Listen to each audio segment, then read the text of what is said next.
নমস্কার সবাইকে। দেবীর রান্নাঘরে সবাইকে স্বাগত। আজকে আমি রান্না করব সর্ষে পাবদা। এখানে এই মাছগুলোকে ধুয়ে রেখেছি। দিয়ে দেবো নুন,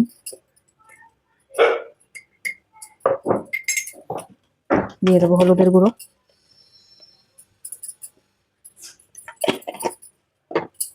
আর দেবো সামান্য তেল। মাছগুলোকে ভালো করে মাখিয়ে নেব।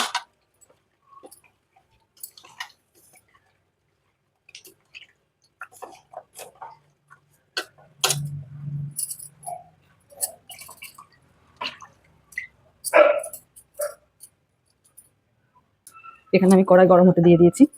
দিয়ে দেবো তেল।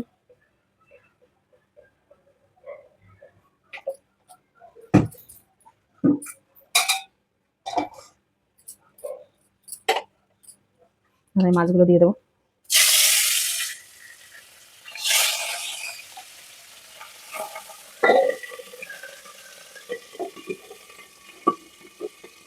পাবদা মাছ কিন্তু ভাজতে গেলে খুব ফাটে, তেল ছিটকে দেওয়ার খুব রিস্ক আছে।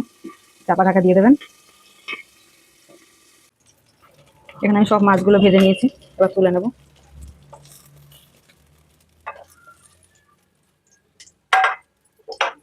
কড়াইতে দিয়ে দেবো আর একটু তেল।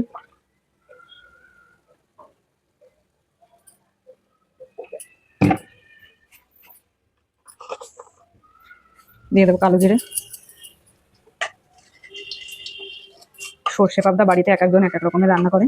আমি যেভাবে রান্না করি বাড়িতে সেভাবে আপনাদের সাথে শেয়ার করছি। এখানে দিয়ে দেবো একটা পেঁয়াজের অর্ধেকটা কুচি করে রাখা। না চাইলে পেঁয়াজ নাও দিতে পারেন।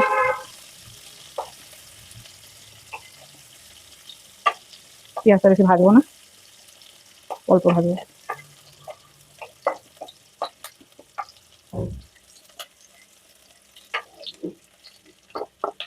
এখানে দিয়ে দেবো 1 টেবিল চামচ আদা বাটা।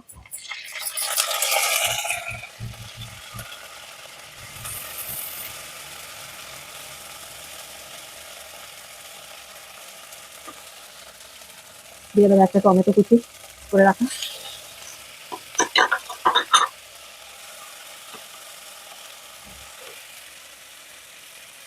দিয়ে দেবো স্বাদ অনুযায়ী নুন।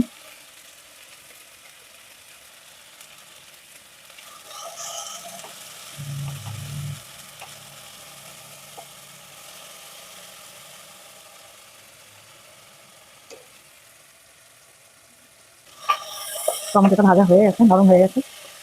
এবার দেবো আমি পরিমাণ মতন হলুদ গুঁড়ো। দেবো কালারের জন্য লঙ্কার গুঁড়ো।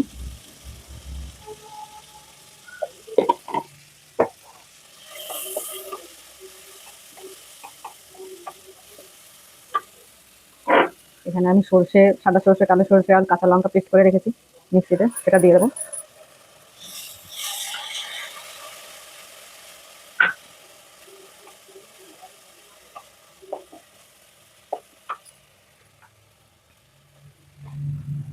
দিয়ে দেবো বাটি ধোয়া জল।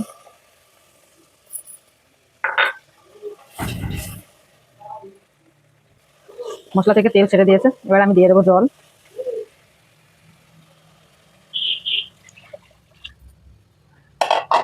জলটা ফুটে উঠলেই আমি দিয়ে দেবো মাছগুলো।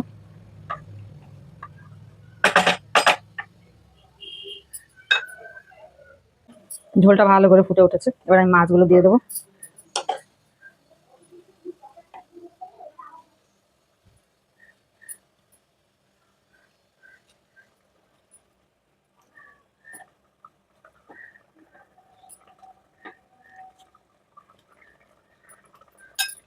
সবগুলো মাছ দিয়ে দিলাম।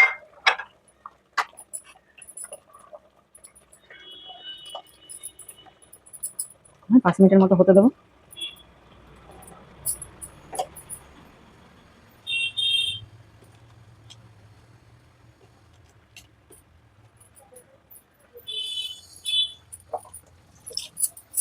দিয়ে দিচ্ছি 3টে কাঁচা লঙ্কা।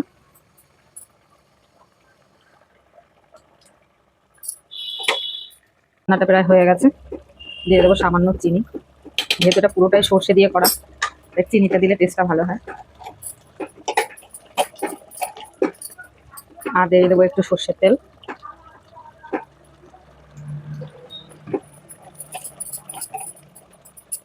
রান্নাটা হয়ে গেছে, এবার বাটিতে ঢেলে নেবো।